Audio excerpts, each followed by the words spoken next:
Hi, welcome back another lecture from kingdom animalia chapter number 10 आपकी खिदमत में हाजिर हैं। प्यारे बच्चों, आज हम डिफरेंस देखेंगे, फ़र्क देखेंगे एसिलोमेट्स, सूडोसिलोमेट्स और सिलोमेट्स के दरमियान। सबसे पहले हम एसिलोमेट्स को डिस्कस कर लेते हैं। ए मीन विदाउट, बगैर, सिलोम हम कहते हैं बॉडी कैविटी को। तो वो एनिमल्स जो बॉडी कैविटी या सीलोम के बगैर होते हैं उन्हें हम एसिलोमेट्स कहते हैं। अब प्यारे बच्चों, जितने भी हमारे पास फाइलम प्लैटीहेलमिन्थिस के एनिमल्स हैं वो सारे बॉडी कैविटी या सीलोम के बगैर होते हैं। तो फाइलम प्लैटीहेलमिन्थिस को हम एसिलोमेट्स की कैटेगरी में पुट कर देते हैं। अब इन एनिमल्स में जो दरमियान वाली लेयर होती है मीज़ोडर्म, वो मीज़ोडर्म एक लूज़ टिश्यू बनाती है। इस लूज़ टिश्यू को हम पैरेन्काइमा या मीज़ेनकाइमा कहते हैं। ये पैरेन्काइमा या मीज़ेनकाइमा यहाँ पे आपको ब्लू कलर में नज़र आ रहा है।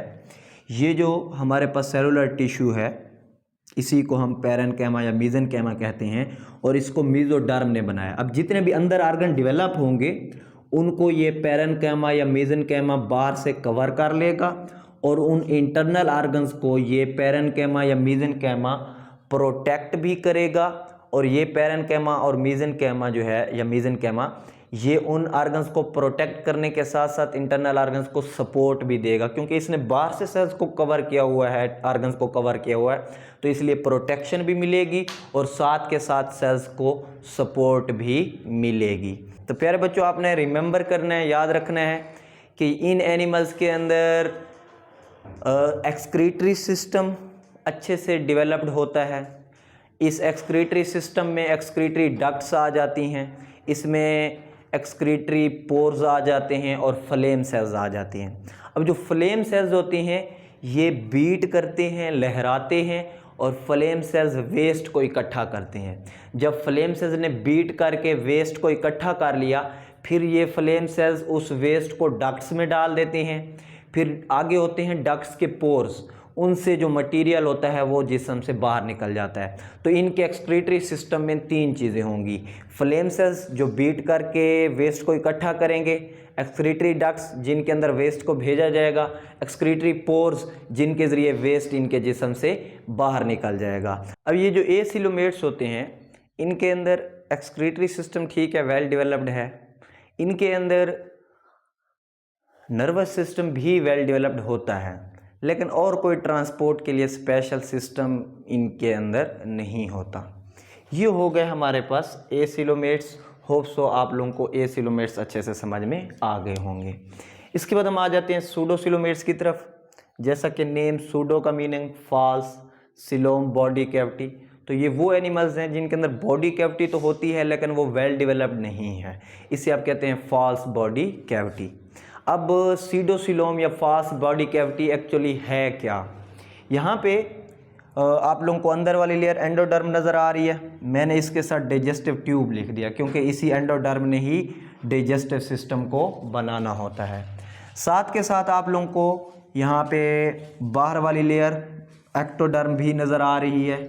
इसने क्योंकि इंटेगुमेंट्री सिस्टम को बनाना होता है इसलिए मैंने एक्टोडर्म के साथ बॉडी वॉल लिख दिया है। अब इस बॉडी वॉल और इस डाइजेस्टिव ट्यूब के दरमियान जो ये खाली जगह खड़ी है ये सारी खाली जगह आपकी सीडोसिलोम है। तो मैं कहूँगा सीडोसिलोम इज़ द कैविटी, ये वो कैविटी है, वो खाली जगह है प्रेजेंट जो मौजूद है बिटवीन द डाइजेस्टिव ट्यूब के दरमियान एंड बॉडी वॉल और बॉडी वॉल के दरमियान मौजूद है।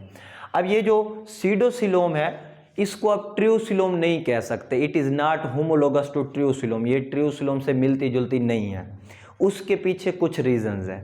सबसे पहली रीज़न ये है कि ये जो सीडोसिलोम है इस सीडोसिलोम को अंदर से सिलोमिक एपिथेलियल सेल्स लाइन नहीं कर रहे होते, इसको अंदर से सिलोमिक एपिथेलियल सेल्स नहीं बना रहे होते। हालांकि ट्रियोसिलोम में अंदर की तरफ भी सिलोमिक एपिथेलियल सेल्स मौजूद होते हैं। तो फर्स्ट रीज़न, इस सीडोसिलोम में अंदर से सिलोमिक एपिथेलियल सेल्स इसको लाइन नहीं कर रहे। सेकंड रीज़न, इस सीडोसिलोम का एक्सक्रीटरी और रिप्रोडक्टिव ऑर्गन्स के साथ कोई रिलेशन नहीं है। तो क्योंकि इसका एक्सक्रीटरी और रिप्रोडक्टिव सिस्टम के साथ कनेक्शन नहीं है इसलिए आप इसको सीडोसिलोम बोलते हैं।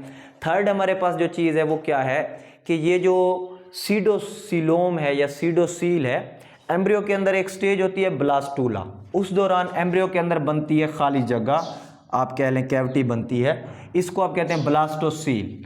अब इस ब्लास्टोसील कैविटी से ही आपकी सीडोसिलोम डेवलप होती है। ये जो रेड लेयर हमारे पास मौजूद है इसे हम कहते हैं मेसोडर्म, और हमने आपको लास्ट लेक्चर में सिखाया था कि इस मेसोडर्म ने मसल्स को बनाना होता है। तो इसका मतलब ये मेसोडर्म बना देगी मसल्स, तो इस जगह पे आ गए आपके मसल्स। तो ये जो सीडोसिलोम है इसको बाहर से मेसोडर्म के मसल्स कवर कर रहे होंगे, और अंदर से इसको आप कह लें कि जो हमारी इंटेस्टाइन है उस इंटेस्टाइन की क्यूटिकल इसको कवर कर रही होगी। कैसे?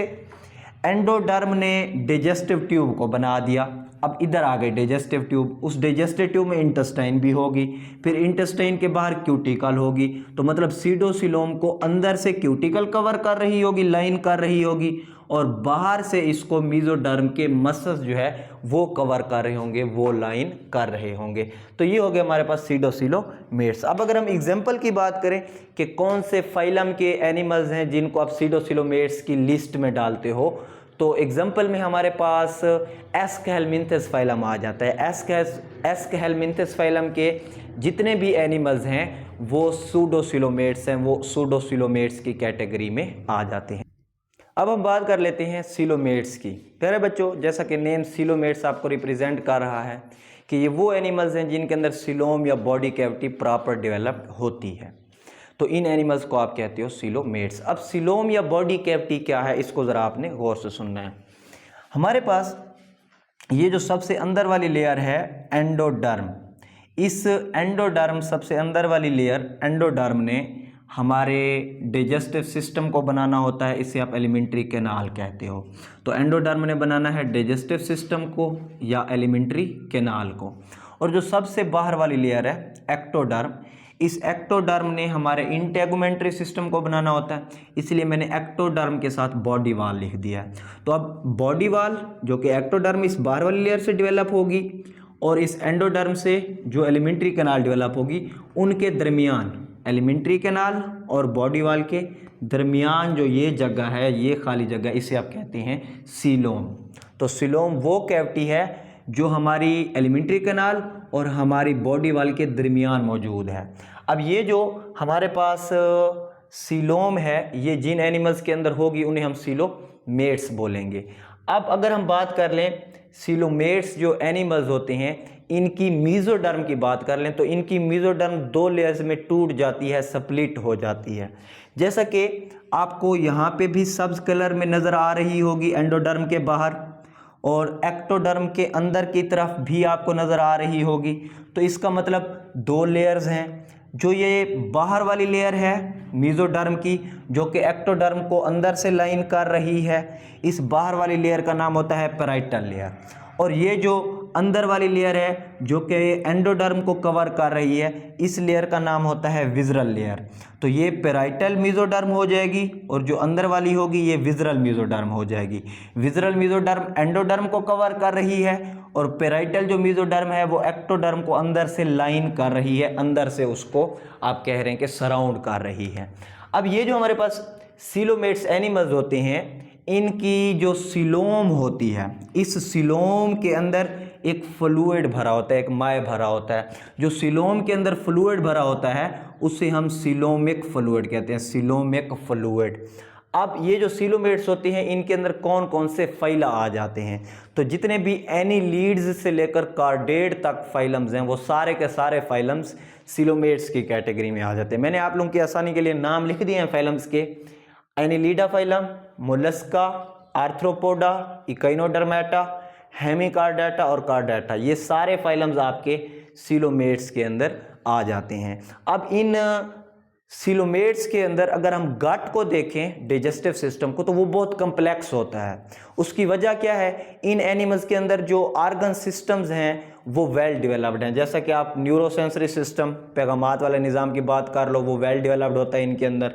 आप एक्सक्रीटरी सिस्टम जिसने वेस्ट को रिमूव करना होता है उसको देख लो, वो भी वेल डेवलप्ड होगा। आप सर्कुलेटरी सिस्टम को देख लो, वो भी वेल डेवलप्ड होगा। आप रेस्पिरेटरी सिस्टम को देख लो, वो भी वेल डेवलप्ड होगा। आप रिप्रोडक्टिव सिस्टम को देख लें तो वो भी वेल डेवलप्ड होगा। तो मीन्स जितने भी सिस्टम्स हैं वो वेल डेवलप्ड हैं।